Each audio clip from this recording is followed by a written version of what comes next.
It's not difficult for me to know what goes on in a principal's mind during that drive to school in the early morning. It's a journey of calm reflection, mindfulness, a conscious bracing for what the day will bring, and for every day's difficult conversations. A picturing of all the places where the principal's presence is expected that day, and an inbuilt reminder of looming deadlines. But what really happens is that a choice is made. The principal in you digs deep, activates that well of resilience, fills that tank of strength, and greets the janitor with a sincerity and confidence which makes the janitor think, that's my principal. Teachers want a principal they trust. It's the first requirement on their list. That confidence is earned by seeing you in action all day, every day. They get to know you. They gauge your sincerity, your professionalism, your work ethic, and your compassion. You can't fool a school. They have confidence in who you are. They respect that you are human and that you have a difficult job with tough decisions to make. How many times has a member of your school community told you that they keep you in their prayers? As a principal, you interact with different stakeholders every day, and you're taking a position on an issue with each one. You're making your school's position clear. Whether it's introducing a new family to the school, interviewing a prospective teacher, dealing with a serious disciplinary situation, making representation to a departmental official, meeting with a community leader, approaching a potential sponsor, you have a powerful message to convey with the key points imprinted in your mind and with the resolve to conclude each situation as a win-win, a positive outcome, a seed of hope. We all know that confidence can be affected by setbacks of many kinds, but we know too that a confidence mindset can be developed and strengthened over time. I remember the real leadership responsibility of getting a new year or term started from that very first moment. You're out front trying to return a campus and its staff room and classrooms to life. I used to feel the pressure, and I needed that first crisis, which came in minutes, to remind myself that this is what I do and I do it well.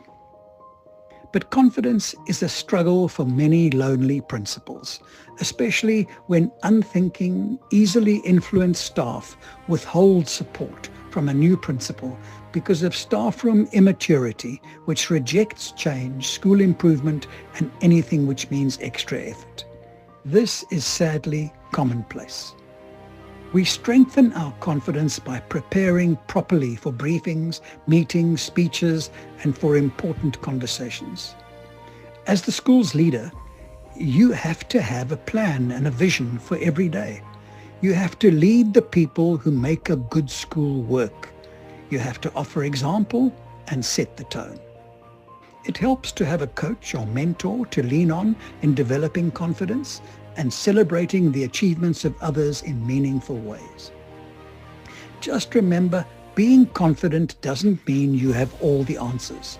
On the contrary, confidence gives you the mindset to easily rely on your team, to encourage diverse thinking, to attract the eventual buy-in which makes things happen. Your confidence helps you to facilitate discussion, engagement, and outcomes. And be humble. Don't make the fatal mistake of taking all the credit. In making my point with principals, I challenged them to think on their feet and respond to my scenario instantly and confidently. Sia Kolisi walks into your office and tells you that he has officially chosen your school for his son. And as a parent, he puts himself at your disposal. I'm telling you, use me. How will you use him?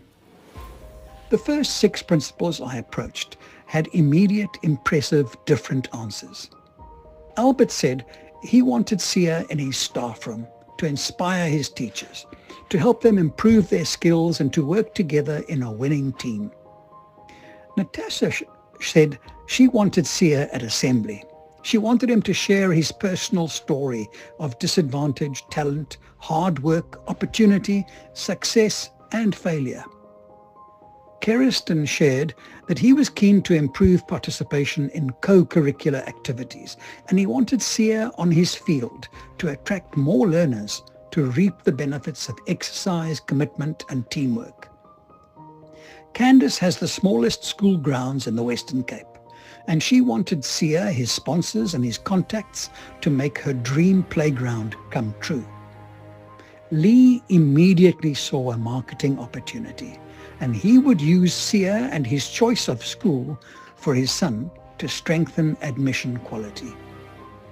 Ronald looked at me carefully and without blinking said, "Look, this is big. I'm going to need a day to think, consult, and make the best choice for my school." But I know Ronald, and I think he just wants to get Sia alone and ask for test tickets for the Springbok match against the Wallabies in August. Someone please forward this letter to Sia. How about you and I choosing a principal each and making his dream come true? Let me know. I'm with Ronald.